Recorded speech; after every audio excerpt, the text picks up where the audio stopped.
Alkitab setahun hari ke-153, 2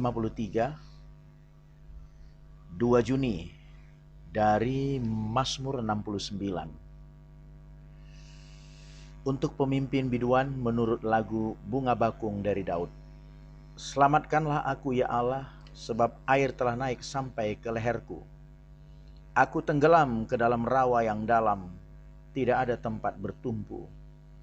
Aku telah terperosok ke air yang dalam, gelombang pasang menghanyutkan aku. Lesu aku karena berseru-seru, kerongkonganku kering, mataku nyeri karena mengharapkan Allahku.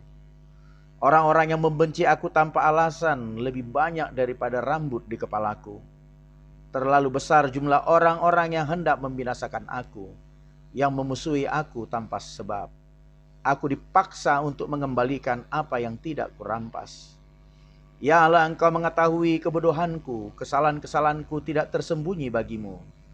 Janganlah mendapat malu oleh karena aku orang-orang yang menantikan Engkau, ya Tuhan Allah semesta alam. Janganlah kena noda oleh karena aku orang-orang yang mencari Engkau, ya Allah Israel. Sebab oleh karena Engkaulah aku menanggung cela, noda meliputi mukaku. Aku telah menjadi orang luar bagi saudara-saudaraku, orang asing bagi anak-anak ibuku. Sebab cinta untuk rumahmu menghanguskan aku, dan kata-kata yang mencela Engkau telah menimpa aku. Aku meremukkan diriku dengan berpuasa, tetapi itu pun menjadi cela bagiku. Aku membuat kain kabung menjadi pakaianku. Aku menjadi sindiran bagi mereka. Yohanes 21. Kemudian Yesus menampakkan diri lagi kepada murid-muridnya di pantai Danau Tiberias, dan ia menampakkan diri sebagai berikut. Di pantai itu berkumpul Simon Petrus, Thomas yang disebut Didimus, Nathanael dari Kana yang di Galilea, anak-anak Zebedeus dan 2 orang muridnya yang lain. Kata Simon Petrus kepada mereka, "Aku pergi menangkap ikan." Kata mereka kepadanya, "Kami pergi juga dengan engkau." Mereka berangkat lalu naik ke perahu, tetapi malam itu mereka tidak menangkap apa-apa. Ketika hari mulai siang, Yesus berdiri di pantai, akan tetapi murid-murid itu tidak tahu bahwa itu adalah Yesus. Kata Yesus kepada mereka, "Hai anak-anak, adakah kamu mempunyai lauk pauk?" Jawab mereka, "Tidak ada." Maka kata Yesus kepada mereka, "Tebarkanlah jalamu di sebelah kanan perahu, maka akan kamu peroleh." Lalu mereka menebarkannya dan mereka tidak dapat menariknya lagi karena banyaknya ikan. Maka murid yang dikasihi Yesus itu berkata kepada Petrus, "Itu Tuhan." Ketika Petrus mendengar bahwa itu adalah Tuhan, maka ia mengenakan pakaiannya, sebab ia tidak berpakaian, lalu terjun ke dalam danau. Murid-murid yang lain datang dengan perahu karena mereka tidak jauh dari darat, hanya kira-kira 200 hasta saja, dan mereka menghala jala yang penuh ikan itu.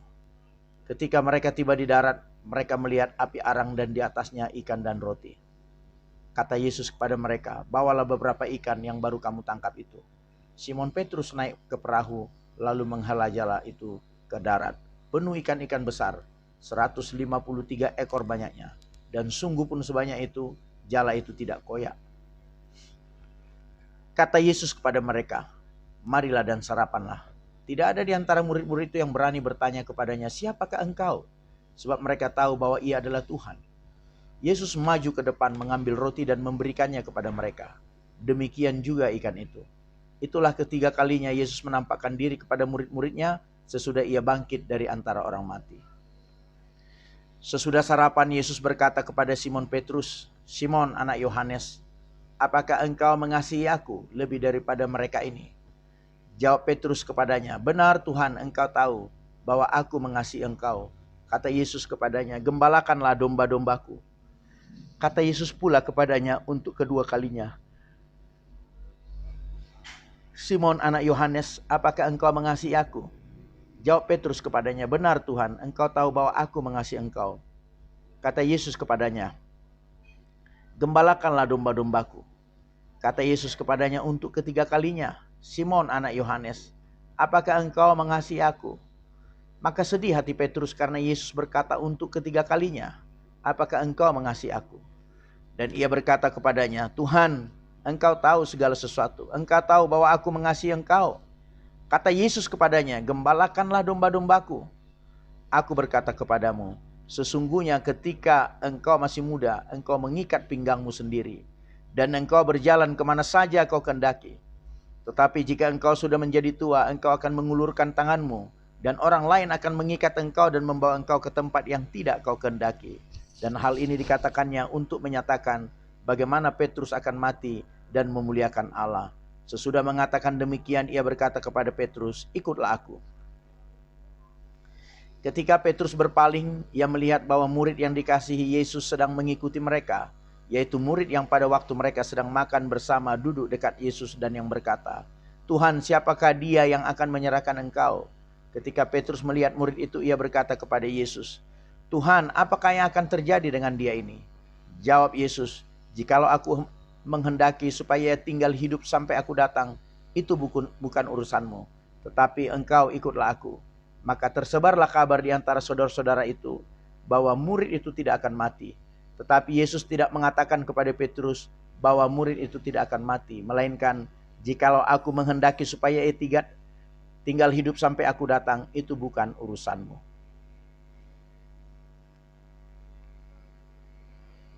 2 Samuel 2 ayat 8 hingga 2 Samuel 2 ayat 2 Samuel 3 ayat 21. Peperangan antara Daud dan Ishiboset. Abner bin Ner, panglima Saul, telah mengambil Ishiboset, anak Saul, dan membawanya ke Mahanaim, serta menjadikannya raja atas Gilead, atas orang Asuri, atas Yisrael, atas Efraim, dan atas Benyamin, bahkan atas seluruh Israel. Ishiboset bin Saul berumur 40 tahun pada waktu ia menjadi raja atas Israel, dan ia memerintah 2 tahun lamanya. Hanyalah kaum Yehuda yang mengikuti Daud. Dan lamanya Daud memerintah di Hebron atas kaum Yehuda adalah 7 tahun dan 6 bulan. Lalu Abner bin Ner dengan anak buah Ishiboset bin Saul bergerak maju ke Mahanaim, ke Gibeon. Juga Yoab anak Zeruya dan anak buah Daud bergerak maju. Mereka saling bertemu di telaga Gibeon, lalu tinggal di sana. Pihak yang satu di tepi telaga sebelah sini, dan pihak yang lain di tepi telaga sebelah sana. Berkatalah Abner kepada Yoab, "Biarlah orang-orang muda tampil dan mengadakan pertandingan di depan kita." Jawab Yoab, "Baik." Lalu tampillah mereka dan berjalan lewat dengan dihitung 12 orang dari suku Benyamin, dari Ishobet anak Saul, dan 12 orang dari anak Daud. Kemudian mereka masing-masing menangkap kepala lawannya dan menikamkan pedangnya ke lambung lawannya, sehingga rebahlah mereka bersama-sama. Sebab itu tempat itu disebutkan orang Helkat Hazurim, letaknya dekat Gibeon. Pada hari itu pertempuran sangat hebat, dan Abner serta orang-orang Israel terpukul kalah oleh anak buah Daud. Ketiga anak-anak laki-laki Zeruya, yakni Yoab, Abisal, dan Asael ada di sana. Asael cepat larinya seperti kijang di padang. Asael mengejar Abner dan tidak menyimpang ke kanan atau ke kiri dalam membuntutinya. Lalu Abner berpaling ke belakang dan bertanya, "Engkaukah itu Asael?" Jawabnya, "Ya, aku." Kemudian berkatalah Abner kepadanya, "Menyimpanglah ke kiri atau ke kanan, tangkaplah salah seorang dari orang-orang muda itu dan ambillah senjatanya." Tetapi Asael tidak mau berhenti membuntuti Abner. Berkatalah sekali lagi Abner kepada Asael, "Berhentilah membuntuti aku. Apa aku harus memukul engkau sampai jatuh? Bagaimana aku dapat memandang muka Yoab, abangmu itu?"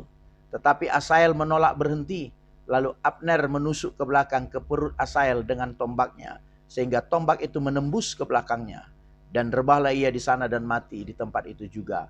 Semua orang yang datang ke tempat Asael rebah dan mati itu berhenti di sana. Tetapi Yoab dan Abisai mengejar Abner ketika matahari masuk, dan mereka sampai ke dekat Bukit Ama yang ada di sebelah timur Giah ke arah padang gurun Gibeon. Berhimpunlah Bani Benyamin di belakang Abner menjadi satu gabungan dan bersiap-siap di puncak sebuah bukit. Berserulah Abner kepada Yoab, "Haruskah pedang makan terus menerus? Tidak tahukah engkau bahwa kepahitan datang pada akhirnya? Berapa lama lagi engkau tidak mau mengatakan kepada rakyat itu supaya mereka berhenti memburu saudara-saudaranya?" Jawab Yoab, "Demi Allah yang hidup, sekiranya engkau berbicara tadi, maka tentulah sudah dari tadi pagi rakyat menarik diri dari memburu saudara-saudaranya." Lalu Yoab meniup sangkakala dan seluruh rakyat berhenti.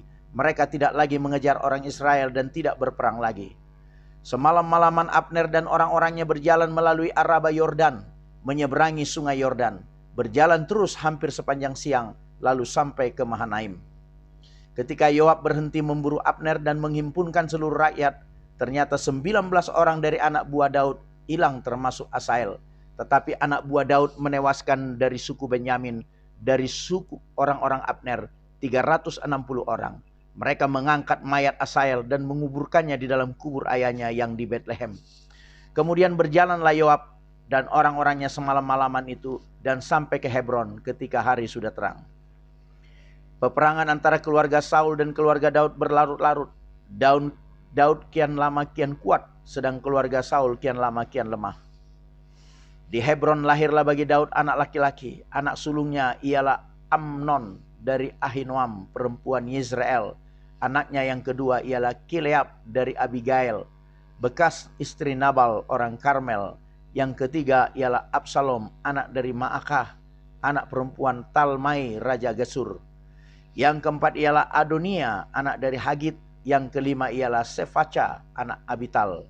Dan yang keenam ialah Yitream dan Egla, istri Daud. Semuanya ini dilahirkan bagi Daud di Hebron. Selama ada peperangan antara keluarga Saul dan keluarga Daud, maka Abner makin mendapat pengaruh di antara keluarga Saul. Saul mempunyai gundik yang bernama Rispa. Dia anak perempuan ayah. Berkatalah Ishiboset kepada Abner, "Mengapa kau hampiri gundik ayahku?" Lalu sangatlah marahlah Abner karena perkataan Ishiboset itu. Katanya, "Kepala anjing dari Yehuda ke aku. Sampai sekarang aku masih menunjukkan kesetiaanku kepada keluarga Saul ayahmu, kepada saudara-saudaranya dan kepada sahabat-sahabatnya. Dan aku tidak membiarkan engkau jatuh ke tangan Daud. Tetapi sekarang engkau menuduh aku berlaku salah dengan seorang perempuan. Kiranya Allah menghukum Abner, bahkan lebih lagi daripada itu, jika tidak kulakukan kepada Daud seperti yang dijanjikan Tuhan dengan bersumpah kepadanya, yakni memindahkan kerajaan dari keluarga Saul dan mendirikan tahta kerajaan Daud atas Israel dan atas Yehuda, dari dan sampai Berseba." Dan Ishiboset tidak dapat lagi menjawab sepatah kata pun kepada Abner karena takutnya kepadanya. Lalu Abner mengirim utusan kepada Daud dengan pesan, "Milik siapakah negeri ini? Adakanlah perjanjian dengan aku, maka sesungguhnya aku akan membantu engkau untuk membawa seluruh orang Israel memihak kepadamu." Jawab Daud, "Baik, aku akan mengadakan perjanjian dengan engkau. Hanya satu hal aku minta daripadamu, yakni engkau tidak akan menghadap aku, kecuali jika engkau membawa lebih dahulu Mikal, anak perempuan Saul, apabila engkau datang menghadap aku." Daud mengirim utusan juga kepada Ishiboset, anak Saul, dengan pesan, "Berikanlah istriku Mikal yang telah kuperoleh dengan 100 kulit katan orang Filistin." Lalu Ishiboset menyuruh mengambil perempuan itu daripada suaminya, yakni Paltiel bin Lais. Dan suaminya berjalan bersama-sama dengan dia sambil mengikuti dia dengan menangis sampai ke Bahurim. Lalu berkatalah Abner kepadanya, "Ayo pulanglah." Maka pulanglah ia. Sementara itu berundinglah Abner dengan para tua-tua orang Israel. Katanya, "Telah lama kamu menghendaki Daud menjadi raja atas kamu. Maka sekarang bertindaklah, sebab Tuhan sudah berfirman tentang Daud. Demikian, dengan perantaran hambaku Daud, aku akan menyelamatkan umatku Israel dari tangan orang Filistin dan dari tangan semua musuhnya." Abner berbicara dengan orang Benyamin. Pula Abner pergi membicarakan dengan Daud di Hebron segala yang sudah dipandang baik oleh orang Israel dan oleh seluruh kaum Benyamin. Ketika Abner datang kepada Daud di Hebron bersama-sama 20 orang, maka Daud mengadakan perjamuan bagi Abner dan orang-orang yang menyertainya. Berkatalah Abner kepada Daud, "Baiklah, aku bersiap untuk pergi mengumpulkan seluruh orang Israel kepada tuanku raja, supaya mereka mengadakan perjanjian dengan tuanku, dan tuanku menjadi raja atas segala yang dikehendaki hatimu." Lalu Daud membiarkan Abner pergi, dan berjalanlah ia dengan selamat. Amin.